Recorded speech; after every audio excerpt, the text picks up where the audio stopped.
नमस्कार, मैं जनवक्ता शिवम गौतम। और जिस तरीके से कंगना रनौत एक मोर्चा खोले हुई है, पहले उसने उद्धव ठाकरे को निशाना बनाया, संजय राउत को निशाना बनाया, उसके बाद में शरद पवार को भी कटघरे में खड़ा कर दिया। और अब कंगना रनौत का अगला निशाना है इटालियन लेडी सोनिया गांधी। सोनिया गांधी पर अब सवाल दागा है कंगना रनौत ने और ये पूछा है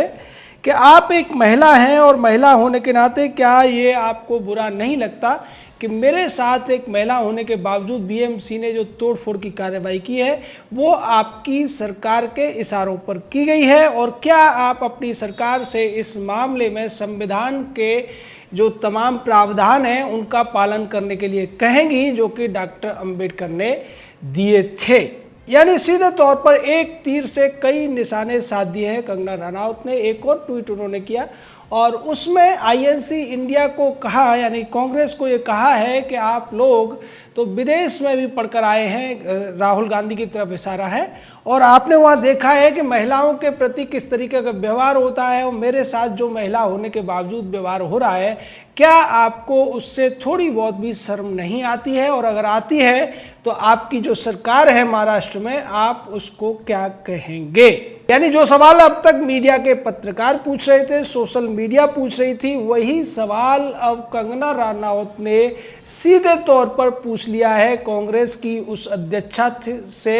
जिसकी बेटी महिलाओं के अधिकारों के नाम पर उत्तर प्रदेश में खूब हो हल्ला करती हुई दिखाई देती है, जिसका बेटा पूरे देश में जनता के नाम पर, जनता की बात उठाने के नाम पर, जनता के अधिकारों को उठाने के नाम पर तमाम तरीके के नौटंकी और नाटक करता हुआ दिखाई देता है। वही सोनिया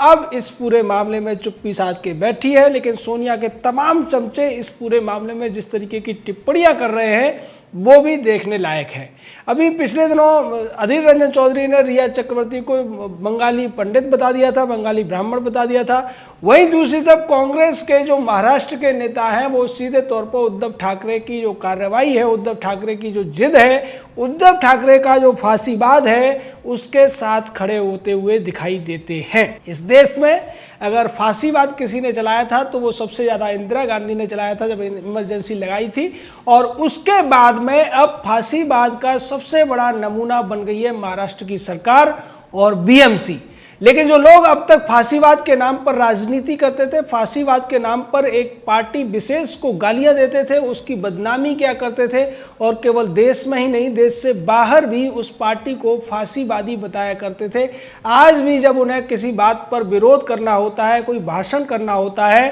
तो वो सीधे तौर पर भारतीय जनता पार्टी और एनडीए को फांसीवादी घोषित कर देते हैं। लेकिन फांसीवाद का सबसे बड़ा उदाहरण अगर कहीं देखने को मिल रहा है तो वो मुंबई में मिल रहा है। जिस तरीके से उद्धव ठाकरे अपने खिलाफ बोलने वालों के खिलाफ कार्रवाई कराता हुआ नजर आ रहा है, जिस तरीके से कंगना रनौत को निशाना बनाया गया और उसके बाद में रिपब्लिक टीवी के 2 पत्रकारों को 4 दिन के लिए जेल भेजा गया, वो एक बहुत बड़ा उदाहरण है। और फांसीवाद का एक और बड़ा उदाहरण ये है कि जो बॉलीवुड के तमाम नामचीन तथाकथित बुद्धिजीवी हैं, जो वास्तव में भ्रमजीवी हैं, उन लोगों ने अभी तक जुबान नहीं खोली है। यही फांसीवाद का सबसे बड़ा सबूत है, क्योंकि ऐसी स्थिति में ही कोई व्यक्ति जुबान नहीं खोलता है जब उसे डर होता है कि अगर वो जुबान खोलेगा तो उसकी जुबान पर कोड़े बरसाए जाएंगे, उसके ऊपर सजा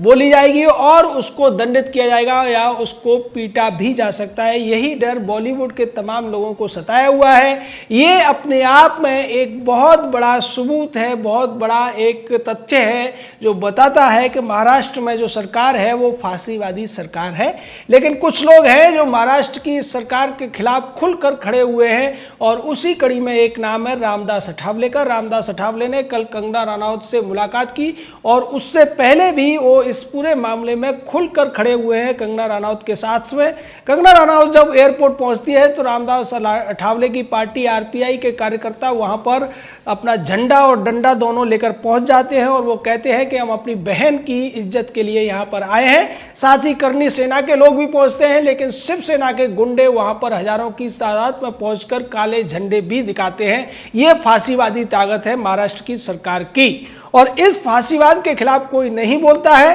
वो जो तमाम पत्रकार हुआ करते थे, प्रपंचकारी पक्षकार हुआ करते थे, जो फांसीवाद के नाम पर लोगों को बरगलाया करते थे, वो भी आज चुप बैठे हुए हैं या उनके मुंह में दही जमा हुआ है, वो इस पूरे मामले पर बोलते हुए दिखाई नहीं दे रहे। लेकिन ऐसा लगता है कि अकेली कंगना इन सभी की कसर को पूरा करती हुई दिखाई दे रही है। कंगना जिस तरीके से एक के बाद एक इस तरीके के बयान दे रही है, इस तरीके के ट्वीट कर रही है कि कांग्रेस हो, एनसीपी हो या फिर शिवसेना और उद्धव ठाकरे हो, इनको बहुत ज़्यादा मिर्ची लग रही है, बहुत ज़्यादा तमाचे पड़ रहे हैं, जिसकी वजह से अब ये पूरी तरीके से बौखला गए हैं। और बीएमसी ने जो दलीलें दी हाईकोर्ट के अंदर अपने बचाव में, वो भी इसी की तरफ इशारा करती है। बीएमसी ये कहती हुई नजर आई कि इनका जो निर्माण था वो अवैध था, लेकिन कोर्ट ने जब ये पूछा कि अगर ये अवैध था तो एक दिन में तो बना नहीं, इतने दिन से ये ऑफिस बंद पड़ा हुआ था, तब से आप क्यों नहीं जागे, इसको लेकर बीएमसी के पास कोई जवाब नहीं था। हालांकि इस मामले में अभी 22 तारीख को सुनवाई होनी है, क्योंकि कंगना के वकील ने यह कहा था कि उन्होंने अभी पूरी तैयारी के साथ में इस याचिका में वो सारे तथ्य भी नहीं लगाए हैं जो बहुत जरूरी है बीएमसी को एक्सपोज करने के लिए या महाराष्ट्र सरकार को एक्सपोज करने के लिए। दूसरी तरफ आज कंगना रनौत की मां की तरफ से भी एक बड़ी खबर आई और उन्होंने बड़ा खुलासा किया कि हम तो बाप दादा के जमाने से कांग्रेसी थे, लेकिन उसके बावजूद उस पार्टी ने और भारत के गृह मंत्री अमित शाह ने हमारी बेटी को बचाने का काम किया, उसको सुरक्षा देने का काम किया। अगर वो सुरक्षा नहीं देते तो शायद महाराष्ट्र सरकार और उसके गुंडे मेरी बेटी के साथ क्या करते, ये सोचना भी हमारे लिए बहुत ज्यादा डरावना है। और ये कहते हुए उन्होंने सीधे तौर पर कह दिया कि जिस पार्टी में हमारे दादाजी से लेकर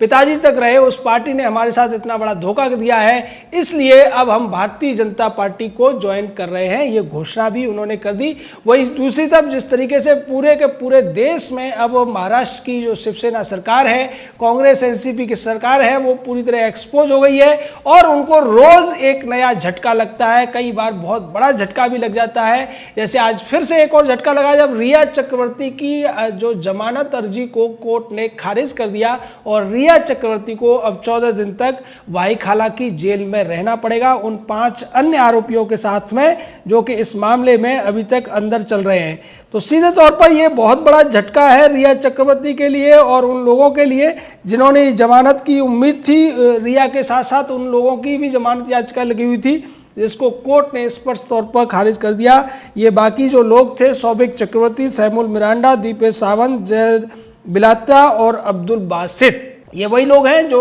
ड्रग्स का धंधा करते थे, ड्रग्स की पेडलिंग करते थे। और महाराष्ट्र सरकार को ये उम्मीद थी कि सतीश मानसिंदे के नाम पर वो जो वकील के तौर पर उन्होंने एक गिफ्ट दे रखा है रिया चक्रवर्ती को, जिसकी पूरी की पूरी फीस शिवसेना एनसीपी कांग्रेस की तरफ से चुकाई जा रही है, शायद वो कोर्ट को बरगलाने में कामयाब हो जाएगा। लेकिन सतीश मानसिंदे की सारी दलीलें कोर्ट ने खारिज करते हुए इस जमानत अर्जी को खारिज कर दिया। हालांकि सतीश मानसिंदे अब हाईकोर्ट जाने की बात कर रहा है। सीधे तौर पर यहाँ पर पैसा बहुत है सतीश मानसिंदे के पीछे, पूरी की पूरी सरकार लगी हुई है रिया चक्रवर्ती को बचाने के लिए, तो इसलिए वो अब हाईकोर्ट जाएगा। हाईकोर्ट में इस याचिका पर फिर से सुनवाई होगी, जिसकी उम्मीद है कि वो सोमवार से पहले हाईकोर्ट में ये मामला नहीं उठेगा। लेकिन अभी ये तय है कि रिया चक्रवर्ती को बाकी आरोपियों की तरह से जेल में ही रहना पड़ेगा और निश्चित तौर पर तब तक तमाम और सबूत भी सामने आते रहेंगे, जिसकी वजह से रिया चक्रवर्ती का अंदर जाना तय है, जिसको लेकर कंगना रनौत ने लड़ाई शुरू की थी, जिसको लेकर रिपब्लिक भारत ने लड़ाई शुरू की थी। और इन दोनों ही लोगों को निशाना बनाया जा रहा है महाराष्ट्र सरकार की तरफ से। रिपब्लिक चैनल के ऊपर हमला होता है, उसके जो पत्रकार हैं उनको जेल भेजा जाता है, लेकिन फिर भी ये दोनों जिस तरीके से खड़े हुए हैं मजबूती के साथ में, उससे ऐसा लगता है कि महाराष्ट्र सरकार और उद्धव ठाकरे का जो फांसीवाद है उसकी हार होना लगभग निश्चित है। और ऐसी स्थिति में जब पूरा का पूरा महाराष्ट्र सरकार तमाम कोशिशों के बावजूद कुछ भी नहीं कर पा रही है, तब यह भी बहुत बड़ा सवाल है कि अब उद्धव ठाकरे अपने बेटे बेबी पेंगुइन को कब तक बचा पाएगा, क्योंकि इस पूरे मामले में आदित्य ठाकरे को लेकर भी कई सारे सवाल हैं जिनके जवाबों को छुपाया गया, जिनके तथ्यों को छुपाया गया। और दिशा साल्यान का मर्डर, जिससे कि सुशांत सिंह राजपूत की जो मौत है सीधे तौर पर जुड़ी हुई है, उसके मर्डर को भी आत्महत्या का नाम देने की जो कोशिश की गई थी उस एंगल को लेकर सीबीआई जांच कर रही है। दूसरी तरफ एनसीबी ने इन सभी ड्रग पेडलर्स को, ड्रग्स का धंधा करने वाले, चाहे रिया सोबिक जैसे लोग हों या अब्दुल बासित और जैद पलत्रा जैसे लोग हों, इन सभी को जेल भेजने का काम किया है। वही दूसरी तरफ कंगना रनौत ने जिस तरीके से संजय राउत से लेकर उद्धव ठाकरे तक और एनसीपी के प्रमुख शरद पवार से लेकर सोनिया गांधी तक को कटघरे में खड़ा कर दिया है, वो एक बहुत बड़ा ऐसा खुलासा है, एक ऐसा प्रश्न चिन्ह लगा दिया है इन सभी की राजनीतिक कैरियर के ऊपर कि अब इन लोगों को न निगलते बन रहा है न उगलते बन रहा है। और एक बड़ी ताज्जुब की बात यह है कि बात बात पर देश के प्रधानमंत्री से सवाल पूछने वाला, भारतीय जनता पार्टी से बार बार सवाल पूछने वाला और कांग्रेस का पूर्व अध्यक्ष, भारत का अधेड़तम युवा इस समय चुप बैठा हुआ है और चुप बैठी हुई है उसकी बहन जो कि कांग्रेस की महासचिव है। वो तमाम तरीके की बातें करती है, बहुत बड़े बड़े तर्क देती है और अपने आप को इंदिरा का अवतार बताने की भी तमाम